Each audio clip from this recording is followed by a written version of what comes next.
हर हर महादेव। नमस्कार मित्रों, नमस्कार मेरे दोस्तों। बहुत से लोगों की रिक्वेस्ट आई थी क्योंकि अभी बहुत जल्दी केदारनाथ जी का सीज़न स्टार्ट होने वाला है। तो बहुत से धार्मिक लोग और सोलो ट्रैवलर के कॉल आए थे कि केदारनाथ की यात्रा कैसे की जाए सुलभ तरीके से। तो केदारनाथ के बारे में छोटा सा मैं जानकारी देना चाहूँगा आज इस ब्लॉग के माध्यम से। तो सबसे पहले तो हम जानते हैं कि केदारनाथ की का इतिहास क्या है। एक्चुअली केदारनाथ का इतिहास अगर आप देखेंगे तो कहते हैं कि 8वीं शताब्दी में आदि शंकराचार्य जी ने केदारनाथ जी की स्थापना की थी। और महाभारत काल में भी इसका उल्लेख है कि जब पांडवों को भ्रात हत्या का जब बोध हुआ तो भगवान श्री कृष्ण से गुफ्तगू करने के बाद भगवान श्री कृष्ण ने पांडवों को बताया कि अगर आप केदारनाथ में भगवान शिव के दर्शन कर पाएँ तो आपके सारे ये पाप धुल जाएंगे। तो बाबा केदारनाथ जी का जो धाम है वो आपके सारे पापों को दूर करता है, पापों को नष्ट करता है। तो पांडव उस काल में केदारनाथ जी में आए थे और भगवान शिव के दर्शन करने के लिए वो वहाँ आए। और बहुत ही खूबसूरत हिमालयाज में बसा हुआ 12 ज्योतिर्लिंगों में से एक ज्योतिर्लिंग जो कि जागृत अवस्था में भगवान शिव कहते हैं कि अभी हिमालय में कहीं है तो वो केदार धाम में है। तो आप लोगों में जो क्यूरोसिटी है और बहुत से यंगस्टर हैं या ये कह सकते हैं कि जिन्होंने कभी ऑल्टीट्यूड या हिमालयाज़ का ट्रैवल नहीं किया वो जानना चाहते हैं कि केदारनाथ कैसे ट्रैवल कर सकें। आप चाहे कहीं से भी हों, गुजरात, महाराष्ट्र, साउथ इंडिया, तो 2 ऑप्शन है। एक तो आप अपने सिटी से बाई फ्लाइट देहरादून आ सकते हैं। अगर देहरादून की फ़्लाइट अवेलेबल नहीं है तो आप फिर दिल्ली तक की फ़्लाइट में आ सकते हैं। फिर आप एक दिन हरिद्वार आके रुकें, वहाँ पे गंगा आरती का आप आनंद लें, या ऋषिकेश में रुकें, वहाँ पे भी गंगा आरती होती है। तो जो ये आइटनरी है यहाँ की वो सामान्य आइटनरी है केदारनाथ की। पहले मैं आपको आइटनरी बता दूंगा, उसके बाद यहाँ पे जो सीज़न है बेस्ट सीज़न उसके बारे में बताऊँगा। तो आइटनरी केदारनाथ की इस प्रकार है कि डे फर्स्ट को आप देहरादून, हरिद्वार या ऋषिकेश से सीधे ड्राइव करते हैं गुप्त काशी, फाटा या सीतापुर। तो लगभग 8 से 9 घंटे की ड्राइव रहती है और रास्ते में आप बहुत से खूबसूरत प्राकृतिक दृश्यों को आप देखते हैं। और पहाड़ों की जर्नी है, रोड अच्छी बन गई है अब, बट फिर भी 8-9 घंटे लगेंगे अगर ट्रैफिक नहीं है। अगर ट्रैफिक बहुत ज़्यादा रहता है तो 10 घंटे भी लग सकते हैं, 12 घंटे भी लग सकते हैं। ये कोई नहीं बता सकता कि कितना लगेगा, क्योंकि आप जानते हैं केदारनाथ में बहुत ही ज़्यादा मात्रा में भीड़ होती है। और मई जून खास तौर पे जो पीक सीज़न है मई जून, उसमें तो बहुत ज़बरदस्त भीड़ होती है। तो डे फर्स्ट आप पहुँचेंगे गुप्त काशी या फाटा, तो वहाँ पे आपका नाइट स्टे होगा। गुप्त काशी, फाटा, वो जो सीतापुर एरिया वो एक ही एरिया है। तो एकोमोडेशन सामान्य है और बजट एकोमोडेशन भी है, डिलक्स एकोमोडेशन भी है, बट कोई स्टार कैटेगरी की एकोमोडेशन नहीं है यहाँ पे। फिर डे 2 को आपने ट्रैक करना है केदारनाथ जी का। और वो लगभग 20 किलोमीटर का ट्रैक है केदारनाथ जी का। आप जाएंगे गौरीकुंड तक गाड़ी में जाएंगे, वहाँ से आपका ट्रैक स्टार्ट होगा। तो जो ट्रैक करने में सक्षम है वो आप 20 किलोमीटर का ट्रैक करेंगे। जो ट्रैक करने में सक्षम नहीं है वो घोड़े अवेलेबल होते हैं, पालकी अवेलेबल है, वो भी आप ले सकते हैं। वहाँ पे स्टॉल बने हुए हैं, उनकी फिक्स रेट है, तो उन रेट का आप देख लें और वहाँ से आप जा सकते हैं। और हेलीकॉप्टर का भी ऑप्शन है, और ये पूरा गवर्नमेंट के द्वारा, ये ही अंडर गवर्नमेंट के ये देखा जाता है।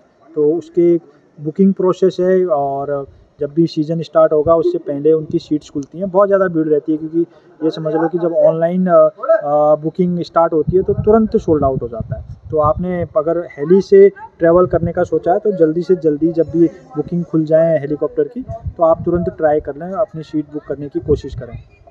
तो डे 2 को आप सीधे पहुंच रहे हैं केदारनाथ जी में। आप जब पहुंचेंगे 8 से 9 घंटे लगेंगे अगर आप ट्रैक करेंगे। 8 से 9 घंटे ट्रैक करने के बाद आप केदारनाथ जी पहुंचेंगे। सामान्य एकोमोडेशन है केदारनाथ जी में, लॉज हैं, धर्मशाला हैं। तो बहुत ज़्यादा भीड़ रहती है, एक ही रूम में quad sharing, 5 sharing, 6 sharing accommodation वहाँ पे रहती है। और तीसरे दिन फिर सुबह प्रातःकाल अर्ली मॉर्निंग 4 बजे 5 बजे उठ के भीड़ के अकॉर्डिंग आप दर्शन करने जाएं। वहाँ पे लाइन में लगना पड़ेगा आपको, और लाइन में लग के केदारनाथ जी के आपको दर्शन होंगे। फिर उसी दिन आप नीचे डाउन भी आ सकते हैं गुप्त काशी, गुप्त काशी, फिर डाउन में भी आपको 7-8 घंटे लग जाएंगे ट्रैक करते करते। और फिर ये तीसरा दिन है। फिर चौथे दिन आपका आप वापस हरिद्वार ऋषिकेश अपने गंतव्य स्थान के लिए प्रस्थान कर सकते हैं। तो केदारनाथ जी के बारे में और 2 चीज़ें आपने जाननी पड़ेगी कि केदारनाथ जो मंदिर है वो बहुत सामान्य स्थिति में नहीं है, वो हाई ऑल्टीट्यूड डेस्टिनेशन है। तो हाई ऑल्टीट्यूड में ट्रैवल करने के लिए आपने हमेशा 2 चीज़ों का ध्यान देना है कि जब आप हाई ऑल्टीट्यूड में ट्रैवल करते हैं तो आप किन किन समस्याओं का सामना आपको करना पड़ सकता है। ठीक है, जैसे आप माउंटेन में जाते हैं, सबसे बड़ी पहले प्रॉब्लम आती है एक्यूट माउंटेन सिकनेस की। आप जब पहाड़ों में चढ़ेंगे तो एक्यूट माउंटेन सिकनेस, जिसे एएमएस कहा गया है, तो उसके साइन है कि आपका सर दर्द होना, वोमिटिंग होना, चक्कर आना, भूख न लगना, ये सामान्य घटनाएं आपके साथ घटित हो सकती हैं, लेकिन आपने डरने की ज़रूरत नहीं है। और ये जो साइन मैंने बताए एक्यूट माउंटेन सिकनेस के, अगर ये किसी को होते हैं तो आपने विशेष ध्यान देना है कि आपने पानी लगातार पीते रहना है। 2 से 3 लीटर आप गर्म पानी पिएंगे। क्लोथिंग का विशेष ध्यान देना है आपने। ट्रिपल लेयरिंग क्लोथिंग करनी है आपने, एक half T shirt, full T shirt, फिर उसके बाद जैकेट या विंड चीटर पहनेंगे, गर्म टोपी पहनेंगे, ग्लव्स और ट्रैकिंग शूज़ आपके अच्छी क्वालिटी के हों। आजकल तो आप ऑनलाइन भी चेक कर सकते हैं, अच्छे हाइकिंग शूज़ अवेलेबल रहते हैं, आप वो पहन लें। और पर्सनल मेडिसिन, अगर आप कोई पर्सनल मेडिसिन यूज़ करते हैं तो उस ऑल्टीट्यूड में आपको वो मेडिसिन नहीं मिल पाएंगी, तो आप अपना एक पर्सनल फर्स्ट एड किट भी बना लें, जिसमें कि आपकी फीवर की दवाई, वोमिटिंग की, पेट दर्द की, पेट ख़राब होने की, ये सारी दवाइयाँ आप रख लें। और हो सके तो एक ऑक्सीमीटर भी रख लें, जिससे कि आपका ऑक्सीजन लेवल आप चेक करते रहें, क्योंकि ऑल्टीट्यूड में ऑक्सीजन की कमी होने से ही आपको समस्याएं आती हैं। और जब भी आप ऑल्टीट्यूड में जाते हैं तो एक टर्म्स है एक्मलेटाइज, अपनी बॉडी को उस नेचर में आपने अडॉप्ट करना है, तो इसके लिए समय लगता है। आप जब केदारनाथ में जाएं तो बहुत ज़्यादा एक्साइटेड नहीं होना है, भीड़ भाड़ से बचना है, क्योंकि बहुत ज़्यादा भीड़ भाड़ रहती है केदारनाथ में। तो अगर आप भीड़ भाड़ में घुसेंगे तो ऑक्सीजन कम मिलेगी, तो आपकी तबीयत ख़राब हो सकती है। तो भीड़ भाड़ से थोड़ा बचें, स्किप करें भीड़ को और शांति से दर्शन करें, क्योंकि बहुत सारे लोग ये सोचते हैं कि केदारनाथ जी के दर्शन अंदर से हो जाएं तो वो भीड़ में या वो रिस्क लेके भीड़ में घुस जाते हैं। तो वो ऑल्टीट्यूड में मैं सजेस्ट नहीं करूँगा कि आप लोगों ने करना चाहिए, क्योंकि किसी भी धाम का दर्शन मात्र ही उसका पुण्य है। अगर आप केदारनाथ जी की जगह में पहुंच गए हैं वो, और केदारनाथ जी की भूमि में अगर आप एक नाइट रुक रहे हैं, तो ये समझ लो कि आपने केदार बाबा के दर्शन कर लिए हैं। तो आपने सहज होकर यात्रा करनी है, अपने स्वास्थ्य का ध्यान देना है। और मैंने ये बता दिया आपको कि ऑल्टीट्यूड में आपने क्या करना है और व्हाट टू कैरी, आप लोगों ने अपने साथ कैरी क्या करना है।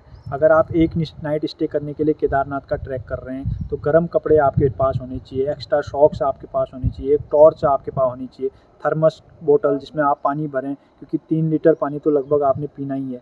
तो एक छोटा सा बैकपैक हो जो हमेशा आपके पीठ में रहे, कंधे में रहे, जिसमें आपका ड्राई फ्रूट और आपका कुछ एनर्जी बार और आप कुछ अपनी पर्सनल मेडिसिन, ऑक्सीमीटर या छोटा सा ऑक्सीजन सिलेंडर भी ले सकते हैं। वैसे केदारनाथ जी में फर्स्ट एड पॉइंट भी है गवर्नमेंट का, अगर ज़्यादा दिक्कत होती है तो वहाँ पे डॉक्टर हैं, तो अपना चेकअप भी आप करा सकते हैं। तो ये सामान्य जानकारी थी केदारनाथ जी के बारे में। फिर एक नाइट के बाद पहले दिन आप पहुँचे गुप्त काशी, दूसरे दिन केदारनाथ, तीसरे दिन वापस आप 19-20 किलोमीटर का ट्रैक करके गुप्त काशी पहुँचेंगे। चौथे दिन फिर आपको निकलना है हरिद्वार, ऋषिकेश या देहरादून अपने गंतव्य स्थान के लिए। तो ये सामान्य सी आइटनरी है, बट आपने विशेष ध्यान देना है। जो सीज़न केदारनाथ जी का रहता है वो मई से स्टार्ट होता है और दीपावली लगभग अक्टूबर-नवंबर तक ये चलेगा। मई जून में बहुत ज़्यादा क्राउड रहता है, जुलाई अगस्त सितंबर अक्टूबर में फिर क्राउड कम हो जाता है। तो मई जून में अगर आप ट्रैवल करने की सोच रहे हैं तो आप सभी लोगों से अनुरोध है कि बिना प्री बुकिंग किए पहले होटलों की, ट्रांसपोर्ट की बुकिंग आप पहले ही कर लें, क्योंकि अगर आप ये सोच रहे हैं कि वहाँ जाके आपको वॉकिंग मिल जाएगा तो वो असंभव है। तो आप कोई अच्छा टूर ऑपरेटर, अच्छा ट्रैवल एजेंट ढूंढ लें जिनके बारे में आप स्टडी भी करें, क्योंकि इतना ज़्यादा लाखों की मात्रा में लोग केदारनाथ जा रहे हैं तो ट्रैवल फ्रॉड भी बहुत होता है। तो आपने विशेष ध्यान देना है कि आपका ट्रैवल एजेंट जो हो अच्छा हो, उसका बैकग्राउंड अच्छा हो, आपकी अच्छी सी यात्रा वो कराए, ये आप चेक कर लें। अगर सोलो ट्रैक करना है तो सोलो ट्रैक में मैं ये सजेस्ट करूँगा कि आप जुलाई अगस्त या सितंबर अक्टूबर में जाएं, और वॉकिंग भी वहाँ पे उस टाइम पे आपको एकोमोडेशन मिल सकती है। बट मई जून में बहुत ही डिफ़िकल्ट रहेगा सोलो ट्रैवलिंग करने के लिए, क्योंकि एकोमोडेशन ट्रांसपोर्ट मिलना उस समय बड़ा मुश्किल रहता है। मई जून में आप किसी टूर ऑपरेटर या ट्रैवल एजेंट के द्वारा ही आप यात्रा करें। तो ये छोटी सी जानकारी थी। बाकी डिस्क्रिप्शन में मैं अपना कॉन्टैक्ट नंबर भी डाल दूँगा। अगर आपको और कोई विशेष जानकारी चाहिए केदारनाथ जी की यात्रा के लिए, डेस्टिनेशन के बारे में जानकारी चाहिए, या आपको किसी गाइड के बारे में पूछना है, एकोमोडेशन के बारे में पूछना है, तो फील फ्री आप उस कॉन्टैक्ट नंबर पे कभी भी कॉल कर सकते हैं, संडे को छोड़ के।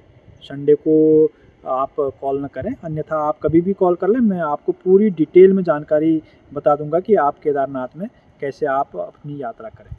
और केदारनाथ की यात्रा करने के बाद, वैसे कहते हैं कि वो हिमालय में केदार बाबा का मंदिर है, बट वास्तव में जो मेरा पर्सनल अनुभव है, केदारनाथ जी में बहुत अच्छी उच्च कोटि की एनर्जी है। अगर आप वहाँ पे धार्मिक मानसिक स्थिति को लेके जा रहे हैं, तो वाकई में आपको आनंद की अनुभूति होगी और आपको लगेगा कि भगवान केदार, मेरे महादेव आपको ब्लेसिंग दे रहे हैं, आपको एक अपार एनर्जी का, या ये कह सकते हैं कि विशेष आनंद की अनुभूति केदारनाथ जी में होती है। और आप सभी लोगों से मेरी ये रिक्वेस्ट भी रहेगी, अगर आप कहीं भी ट्रैवल कर रहे हैं, विशेषकर केदारनाथ में, तो प्लास्टिक की चीज़ें अवॉइड करें और हिमालय को, हमारे बाबा जी केदार बाबा के धाम को स्वच्छ बनाए रखें और बनाने में कोशिश करें। तो ये ज़रूर आप करिएगा। और आप सभी लोगों का धन्यवाद। आशा है कि आपको ये ब्लॉग पसंद आएगा, और लाइक एंड सब्सक्राइब भी पक्का करें। और नेक्स्ट वीडियोज़ में शिवाज धाम की अलग आइटनरी और अलग धाम के बारे में हम आपको बताएंगे। हर हर महादेव, जय बाबा श्री केदार। धन्यवाद।